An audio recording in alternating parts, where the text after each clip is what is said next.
to bet the house on big trades and come out on top. Joining us now is someone with the answer, Denise Shull. She's the author of Market Mind Games and a principal at the Rethink Group. And I feel like I'm supposed to get on the couch, right? Is that what's supposed to happen? I just asked her to do that to both of us after the show. So let's just be clear. What you do is you help analyze and help people with their thinking about trading. Yeah, basically coach traders, portfolio managers, some executives. So biggest problem you see, sort of mental block? The biggest, obvious, easy one to get to is fear of future regret, which turns into fear of missing out, which turns into I shouldn't get out of this position, I should double down, which turns into what happened at JP Morgan, which turns into I better get into Facebook on the retail side. Oh my gosh, I'm going to miss it. Every retail broker marries his losers and sells his winners with a 50%. You can't go wrong taking a profit, and you take a profit with a 15% gain, and you marry the losers and ride them all the way down. There's real research that shows that the fear of future regret, you actually tack it on to like a decision-making model that says we're rational, which we of course all know we're not. But if you tack on fear of future regret, it really looks like what we do. So that's the easy, superficial thing.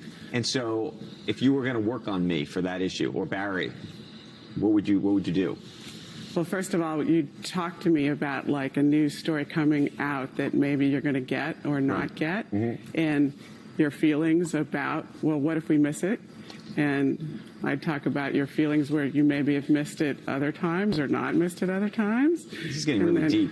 I'm a little anxious. Oh, no reason to be anxious. Actually, what usually happens is people are happy to talk about it. What about the question of properly sizing your winners, right? You get something that goes well, and you're able to really go all in on it, right? Because that's what some of the great macro hedge funds do. You know, guys will tell you that some of the big notable hedge funds will say, I get 70% of my trades wrong, but I get out, right? I'm wrong, I'm out, I'm wrong, I'm out. But then when I start getting on the right trade, they're able to get that trade so big that they make up for all the losers and then some. And that's I was actually in principal trading for a time, and to me that was sort of one of the challenges, was not getting the idea right. I had no problem stopping losses, but to get the trade big enough to make a difference, not hit the little losers. What are the chances that someone who bought Apple at 50 or 100 still owns it at 600? It's almost zero. It's low. It's almost zero to be able to do that. And yet you'll buy a stock at 40 and you still got it at 5. Well, because you constantly think,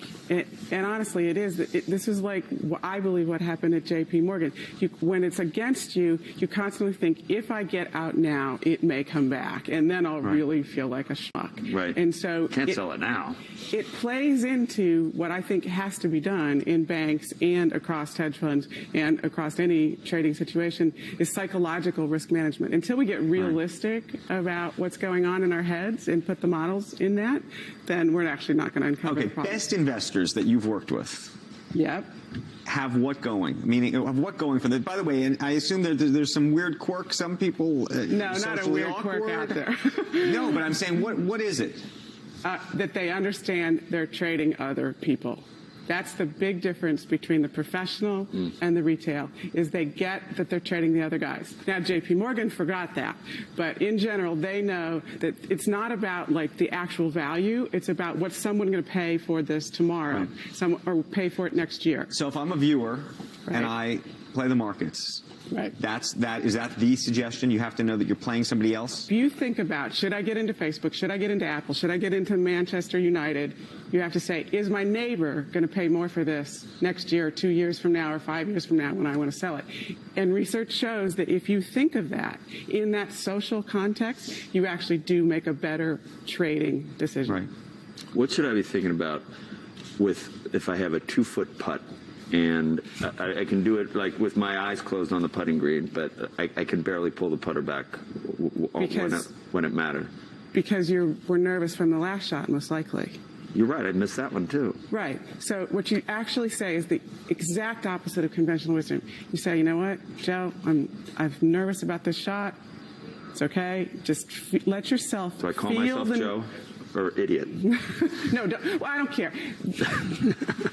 There is or loser. There is a huge misconception about the whole positive thinking. So you're thing. actually answering me seriously. So you have an I am answer answering you. for what Yes. I did. Oh, Yeah. totally. I have a floor trader She who helps we've been people working with on his marital farm. problems, too. Did you Marital not read the problems. notes? Well- There are people who come to her with all sorts When of my wife issues. sees me miss these putts, it hurts our marriage. It does. So it all is tied together. It is all tied together. The truth is, we actually use feelings and emotions in all of our perception and judgment, but that's not what we believe. Okay.